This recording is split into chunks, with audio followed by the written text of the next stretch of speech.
I, Professor Bhavesh Kumar Chauhan, Babu Banarasidas institute of technology, आपका course code KEE302 जो कि इलेक्ट्रिकल मेजरमेंट एंड इंस्ट्रूमेंटेशन है, मैं पुनः स्वागत करता हूं। अब इस भाग में, इस लेक्चर में हम कैपेसिटेंस मेजरमेंट के बारे में जानेंगे और लगभग आधे घंटे में हमारा जो प्रारूप रहेगा इस डिस्कशन का, इस चर्चा का, वो कैपेसिटेंस के संक्षिप्त परिचय के साथ उसके प्रारूप किस तरीके से वो दिखाई देता है उससे आपको परिचित करेंगे, फैमिलियर करेंगे। साथ के साथ कौन से तरीके हैं, क्या मेथड्स हैं, कौन से ऐसी ब्रिजेज़ हैं जिनका आप इस्तेमाल कर सकते हैं जब कैपेसिटेंस मेजरमेंट की बात आती है, तो उसके बारे में चर्चा होगी। और इसमें मुख्यतः हमारी चर्चा केंद्रित रहेगी डिसॉटी ब्रिज पे, उसके वेरिएंट पे, और देन शेयरिंग ब्रिज। ये दोनों ही मोस्ट पॉपुलर ब्रिजेज़ हैं जो कि कैपेसिटेंस मेजरमेंट के लिए इस्तेमाल होते हैं। और साथ के साथ हम यूनिवर्सल ब्रिज, जो कि one of the most versatile bridge है, जिसमें कि डिफरेंट ब्रिजेस का आप कह सकते हैं समाहित रूप है, और लगभग इसकी अगर रेंज कहें तो सबसे ज़्यादा रेंज है। हर तरीके के मेज़रमेंट ये कर सकता है, AC, DC, रेजिस्टेंस, कैपेसिटेंस, और मतलब कह सकते हैं कि मास्टरमाइंड और वर्सेटाइल, मोस्ट वर्सेटाइल। तो हम इस पे भी अंततः चर्चा करेंगे और फिर किसी निष्कर्ष पे पहुंचेंगे। तो कैपेसिटेंस, कैपेसिटेंस, बेसिकली कैपेसिटेंस की अगर बात करें तो capacitance it has an ability to store the charge under the effect of electrostatic field। तो कैपेसिटर धारिता भी कहते हैं आप उसको, कैपेसिटेंस भी कहते हैं। और ये एक बहुत कॉमन टर्म डाइलेक्ट्रिक के साथ काफ़ी लोग इंटरचेंजेबली यूज़ करते हैं, जो नहीं करना चाहिए। तो बेसिकली अगर दो प्लेट्स ले लें और उनके बीच में एक इंसुलेटिंग मटेरियल रख दें और वो इस इंसुलेटिंग मटेरियल को आप डाइलेक्ट्रिक कह देते हैं, तो कहते हैं, बल्कि टेक्निकली कहते हैं, तो then it becomes a capacitor. So dielectric is basically not just capacitor, no it is not capacitor, it is basically in sort of insulating material और stuff. and whereas capacitor is basically it has an ability to store the charge, okay, and in capacitor the most common configuration and most popular configuration in capacitor, different conducting plates are separated and in between the dielectric is kept. So that is the difference, because इनको interchangeably use किया जाता है। तो थोड़ा सा आपको familiarize कर दिया कि capacitance and dielectrics they are not exactly same, they are different। अब कैपेसिटर का प्रारूप क्या होता है, तो कैपेसिटर यहाँ आप देख रहे हैं कि डिफरेंट कैपेसिटर्स शो किए गए हैं और कुछ डाइलेक्ट्रिक्स भी शो रहेंगे इन फोटोग्राफ्स में। अगर आप देखें तो यहाँ देखिए कैपेसिटर्स के बारे में फेरेड्स की थोड़े डिस्क्रिप्शंस दिए हुए हैं। So the capacitors looks like this, तो इससे आप फेमिलियर हो सकते हैं। देन ये other sorts of multi layer ceramic capacitors हैं जो आप यहाँ देख रहे हैं। ये multi link capacitors are there. तो ये डिफरेंट वेरिएंट्स हैं लेकिन सभी कैपेसिटेंस हैं। तो this is how they look like. Then क्या तरीके हैं इसको मेज़र करने की, क्या विधाएं हैं, कौन सी डिवाइसेस हैं, अब इसको जानेंगे। तो जो जहाँ तक मेज़रमेंट का सिद्धांत है, जो प्रिंसिपल ऑफ ऑपरेशन है या प्रिंसिपल है इसका मापने का, तो वो वही व्हीटस्टोन ब्रिज है। तो ये भी ब्रिजेस आप देखेंगे, चाहे हम डिसॉटी की बात करें या फिर शेयरिंग ब्रिज की बात करें, तो they are also a modified form of, you can say, Wheatstone bridge. But instead of having only resistors, in this case you will have other components. So the formula is that you do the measurement, final measurement at the time of balance condition only. First you ensure that balance is achieved. तो सबसे पहले तो आप ये ensure करते हैं कि balance condition आपने अचीव कर ली है, और उस बैलेंस कंडीशन पे जब आ जाता है तो देन आप देखते हैं कि बाकी नोन क्या वैल्यूज़ थी, and based on then of course it is easy to determine the value of the unknown parameters, which in this case will be the capacitance. So the formula remains like Z1 Z4 equal to Z2 Z3, or you may also write Z1 upon Z2 equal to Z3 upon Z4, which is the same which you had studied in case of Wheatstone bridge also. तो इसमें जो method हैं, जैसा पहले कहा कि डिसॉटी bridge है, एक लो वोल्टेज डिसॉटी ब्रिज होता है और एक हाई वोल्टेज डिसॉटी ब्रिज होता है जो कि उसका स्लाइटली मॉडिफाइड फॉर्म है. So modified De Sauty bridge and then sharing bridge is also another method, and then high voltage sharing bridge. So in both these bridges you have the low voltage variant as well as high voltage variant. The configuration principally conceptually is the sort of a Wheatstone bridge. You can see the Z1 here, Z4 here, Z3 here, Z2 here. So if Z1 upon Z2 ratio, this divided by this, okay, अगर ये इसका ratio is Z3 upon Z4 then of course you will get the potential. इसका मतलब ये होता है कि जितना ड्रॉप यहाँ पे आ रहा है उतना ही ड्रॉप यहाँ पे आ रहा है, तो ऑटोमेटिकली इसका potential, this potential and this potential will be same, and when they will be same meaning thereby if you connect this the detecting device here, they will not be any passage of current, so that will give you null detection.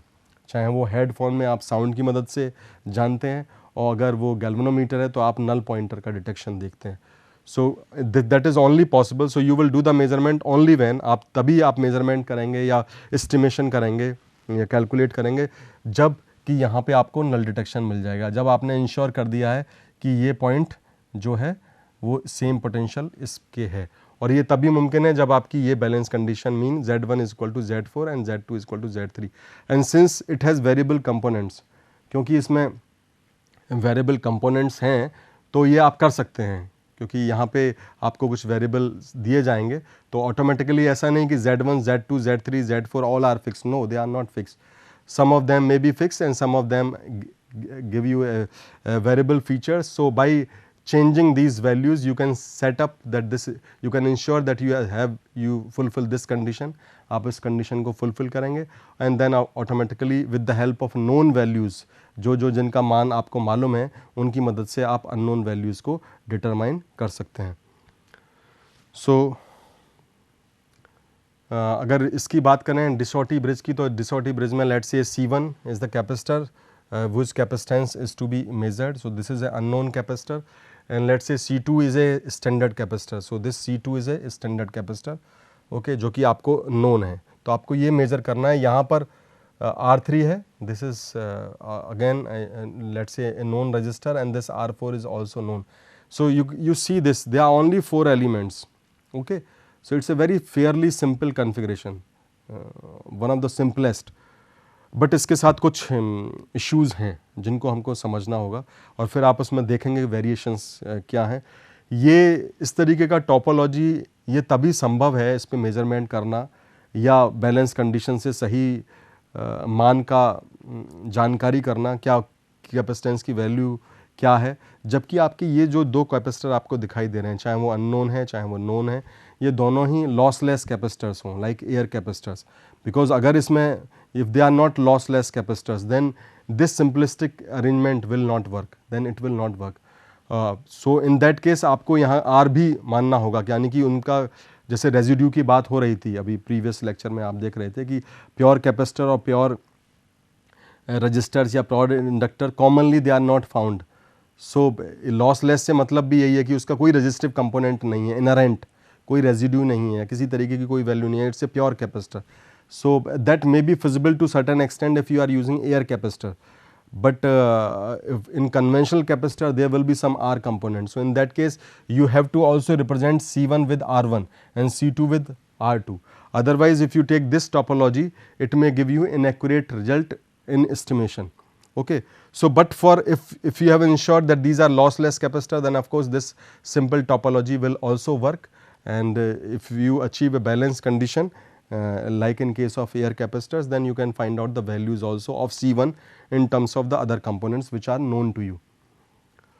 So like at balance condition in this simplest configuration you can see that this C1 will be here explained like this. This is nothing but the Z1, okay, and this is Z4, because Z1 Z4 is equal to Z2 Z3. This will be the Z2 and this is Z3. So Z3 is nothing but R3, okay. So you can see this R3 here and you can see here, okay. So this is for the C2, Z2 is this C2, that is 1/j⍵c2, because आपको मालूम होगा कि j अगर simply capacitor है तो what is it, it is j⍵c. So since we are doing it, let's say for Z2, then for Z2 it will be j⍵c2, it will be j⍵c2, and similarly for this Z1 it will be 1/j⍵c. तो it's a very simple expression, बहुत ही साधारण expression है. और अगर आप इसमें equate करें real और इमेजिनरी पार्ट को, तो you will gate easy solution, that is C1 will be equal to C2 R4 divided by R3. So let's say if C2 is known, R4 is known and R3 is known, you can easily determine the value of C1 based on them. So balance condition can be achieved by varying either R3 or R4, क्योंकि C2 तो आपका fix capacitor है, तो automatically the variant that are possible to you in form of a knobs और dials एक setup में R3 and R4, तो R4 और R3 को वेरी करके आप ऑटोमेटिकली इस कंडीशन को फुलफिल कर सकते हैं. जहां मैचिंग हो जाएगी वहीं पे आपको बैलेंस कंडीशन मिल जाएगी. So the advantage of this bridge is simplicity as said earlier, और इट इज़ नलीफाइड. बट ये जो सिंप्लिसिटी है, इसका जो एडवांटेज है वो टोटली नलीफाई हो जाएगा if you have not ensured that the capacitors are lossless, as I said. So this is nullified if both capacitors are not free from the dielectric loss, तो जिसको हमने lossless कहा है. So thus only lossless capacitors like air capacitors can be compared. So if both the capacitors are, they do not have a dielectric loss, only then you can compare and you can find this unknown capacitor in terms of the known capacitor by varying the value of these known resistances, okay, because this capacitance is already known and other resistance you can manipulate and then you can find out. Okay. So to measure the imperfect capacitors, the bridge needs to be modified. अगर आपको करना है इसके बावजूद भी, तो आपको फिर इस केस में ब्रिज में थोड़े से करेक्शन करने होंगे. And in that case R1 and R2 are connected in series with C1 and C2 to consider the effect of losses in the capacitors.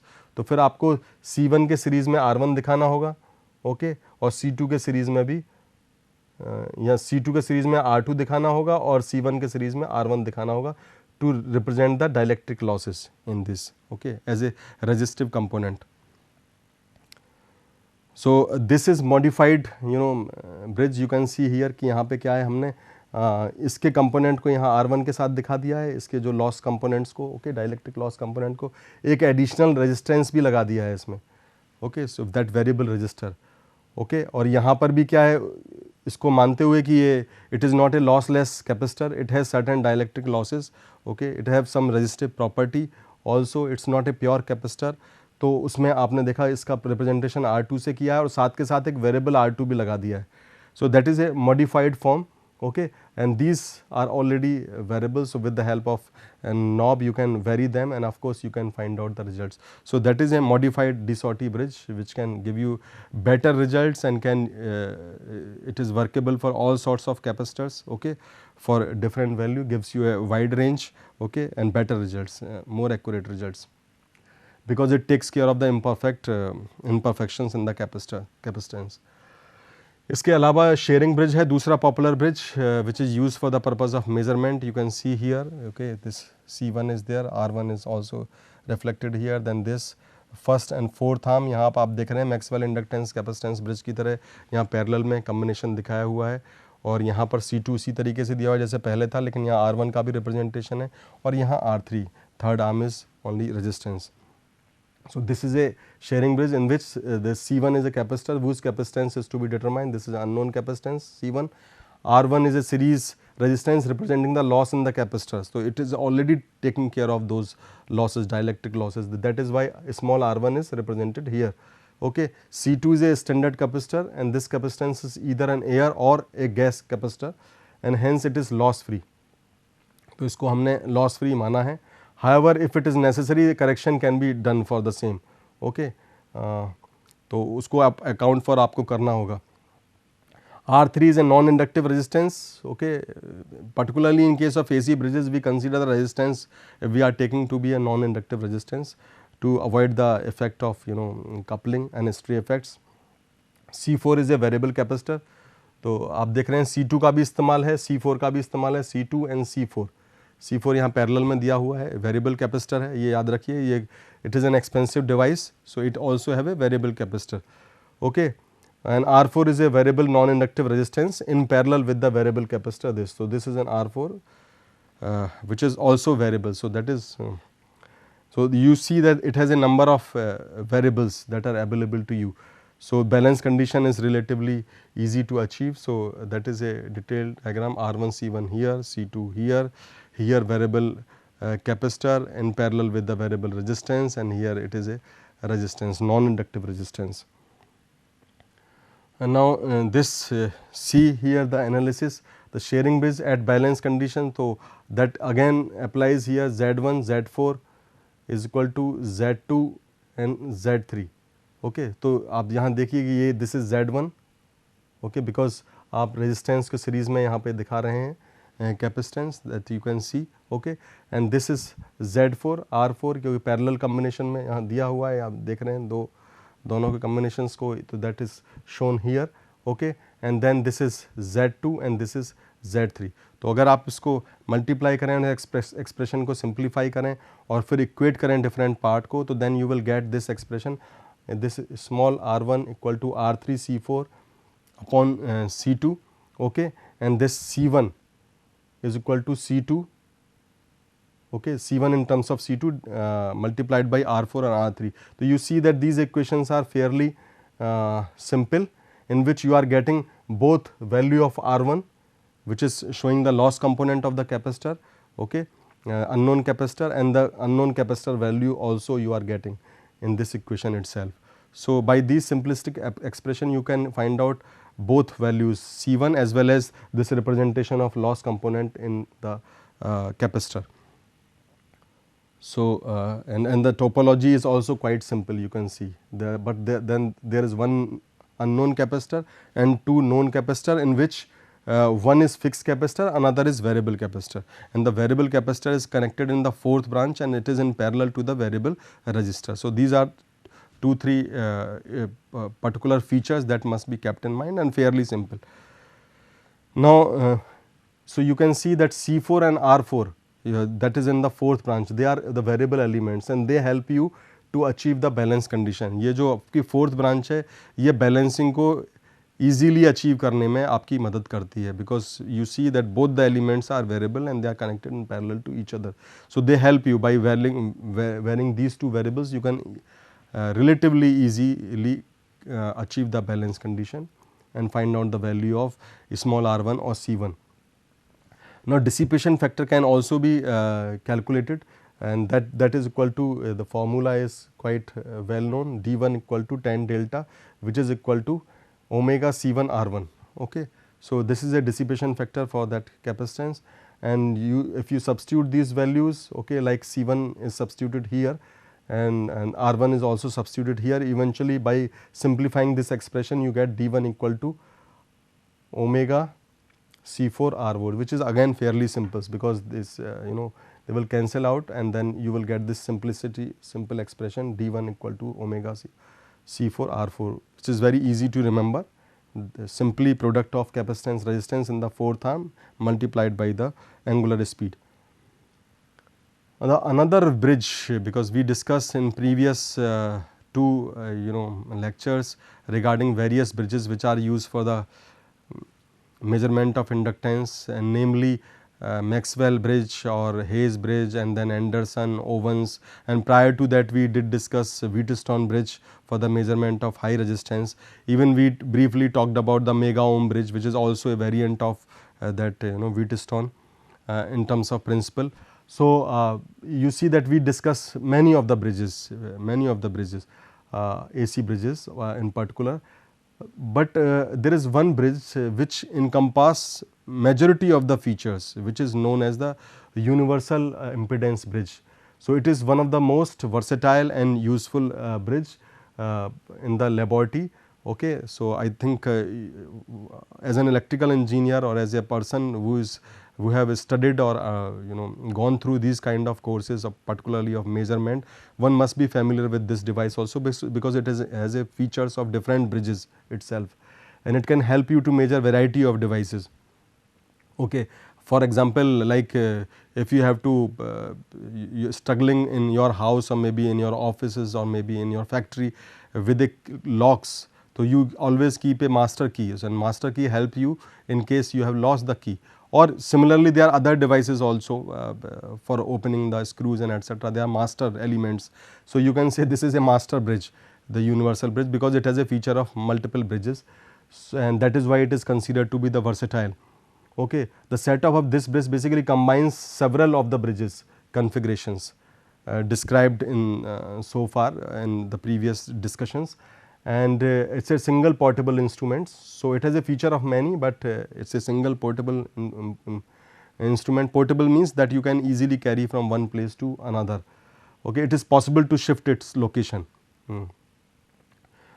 So this instrument is capable of measuring both AC as well as DC. So like it has a feature of what we call the DC Wheatstone bridge or AC bridges. So it can do both the measurement of AC or DC resistances. It can also measure the inductor over the wide range. Okay. And it can also measure the dissipation factor of the capacitor or capacitance as such.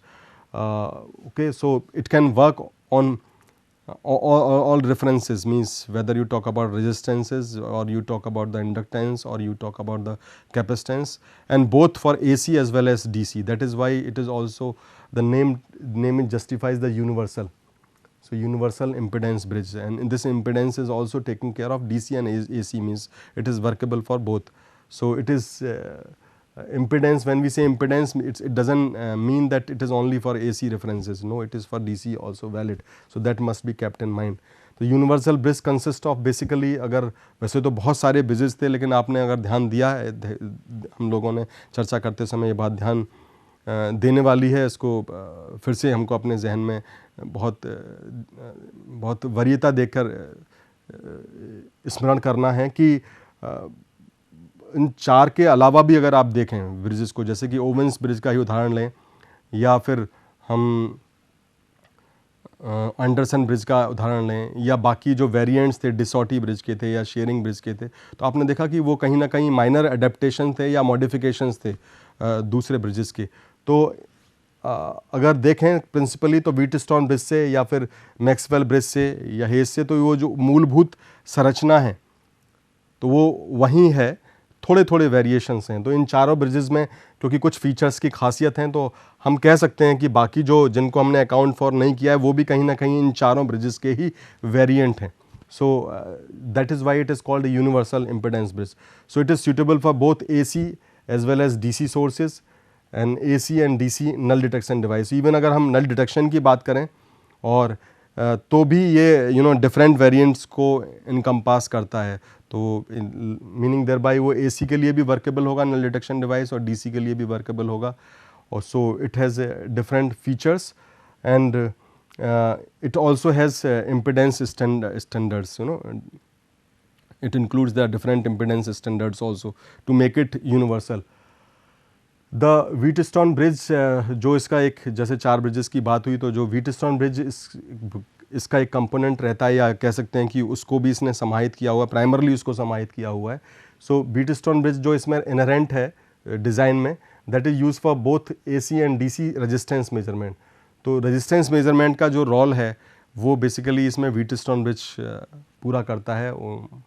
जहाँ तक capacitance measurement की बात है या dissipation factor की determination की बात है, तो उसमें मॉडिफाइड डिसॉटी ब्रिज का जो कंसेप्ट है वो इसमें डिज़ाइन में इन्वॉल्व किया गया है। जो हमने देखा था मॉडिफाइड डिसॉटी ब्रिज में कि अगर कैपेसिटेंस थे, एक अननोन कैपेसिटर था, एक नोन कैपेसिटर था, तो उनमें रेजिस्टेंस को भी रिफ्लेक्ट किया गया था, स्मॉल r1 और लेट्स से r2। तो they were inherent there modified De Sauty bridge में। तो they were taking as a capacitors with the dielectric losses, capacitors which have a resistive component inherent. So that concept is included in this part also in universal impedance bridge. Beside that, the Maxwell bridge का जो इसमें है concept is used for the medium Q quality inductive coil. तो Maxwell का concept लिया गया है, क्योंकि आपको ध्यान होगा कि मैक्सवेल जो ब्रिज था वो इंडक्टेंस को उनको मेज़र करने के लिए इस्तेमाल किया था जिनका क्वालिटी फैक्टर 1 से 10 तक होता था। तो जो मैक्सवेल का कंसेप्ट इस ब्रिज में, जो 4 ब्रिज के कंसेप्ट लिए गए हैं डिज़ाइन को करते हुए, तो वो बेसिकली टेक केयर करता है यहाँ इंडक्टेंस मेजरमेंट का, जो कि मीडियम क्यू कॉइल्स है। और हे ब्रिज का जो कंसेप्ट इसमें इनहेरेंट किया हुआ है, this is how the universal bridge looks like. तो 10 से अबव का जो टेक केयर आपका हे ब्रिज का कंसेप्ट इसमें यूज़ करता है। तो you can see that it has 4 bridge. What are those 4 bridge? Universal bridge have the concept of Wheatstone bridge, it has a concept of modified Dissauty bridge और it has a concept of Maxwell and Hayes। तो इन चारों को मर्ज करके आपने universal bridge बनाया है, जो कि आपके न केवल रेजिस्टेंस जो कि AC DC के मेजरमेंट में मदद करता है, बल्कि इसकी मदद से आप इंडक्टेंस भी लो क्यू कॉयल या मीडियम क्यू कॉयल या हाई क्यू कॉयल को भी मेज़र कर सकते हैं, और साथ के साथ आप कैपेसिटेंस और डिसिपेशन फैक्टर को भी कैपेसिटेंस के मेज़र कर सकते हैं। यूनिवर्सल ब्रिज का ये आप देख रहे हैं दूसरा मतलब फोटोग्राफ है, तो बहुत माइनर वेरिएशंस हैं, this looking like same, but चारों ब्रिजेज़ हैं, इसी वजह से आप मल्टी नॉब सिस्टम्स यहाँ देख रहे हैं। ये नल डिटेक्शन के लिए है, ये डायल सेटिंग है, जो वेरिएबल आपको वैल्यूज़ देनी है तो different variable had to be used. Okay, यहाँ पे आप मल्टीप्लायर्स यहाँ सेटिंग्स हैं, इस पर आप डिफरेंट एलिमेंट्स को कनेक्ट कर सकते हैं, जो भी एसेसरी डिवाइसेस हैं। So for DC measurement suspension type galvanometer, अगर डीसी रेजिस्टेंस का मेजरमेंट करना है तो जो डिटेक्शन डिवाइस यूज़ की जाती है वो suspension type galvanometer, having a sensitivity of 0.5 okay पर स्केल। और अगर नल डिटेक्शन एसी के लिए करना है तो उसमें इलेक्ट्रॉन रे ट्यूब का इस्तेमाल किया जाता है, और टर्मिनल्स इसमें प्रोवाइड किए जाते हैं for any external null detection device. और high impedance headphones they are use for the AC detection. तो याद रखिएगा कि डिफरेंट फीचर्स अवेलेबल हैं, चाहे वो एसी हो या डीसी के रेफरेंस में। एसी सोर्स ऑफ ब्रिज भी इस्तेमाल की जाती है, जिसके लिए आप ऑक्सीलेटर इस्तेमाल करते हैं, which is having a 10 kilohertz as a standard frequency. And so finally we understood and analyzed the bridges for the AC this capacitance measurement। आज हमने उसको समझा, उसकी खूबियों को समझा, उसके एडवांटेजेस को, उसके डिसएडवांटेज को, जो उसकी सीमाएं हैं, और साथ में हमने यूनिवर्सल ब्रिज को की, जो कि वर्सेटाइल ब्रिज है लेबोरेटरी मेजरमेंट के लिए, उसको भी जाना। इसी के साथ हमारा कैपेसिटेंस मेजरमेंट का भी डिस्कशन पूरा होता है। आगे हम न्यूमेरिकल्स जो एसी ब्रिजेस से रिलेटेड हैं फॉलोइंग लेक्चर्स में डिस्कशन करेंगे, एंड इसके साथ हम अपनी यूनिट 2 को भी कंप्लीट करेंगे। So please do join me in next lecture. Thank you very much.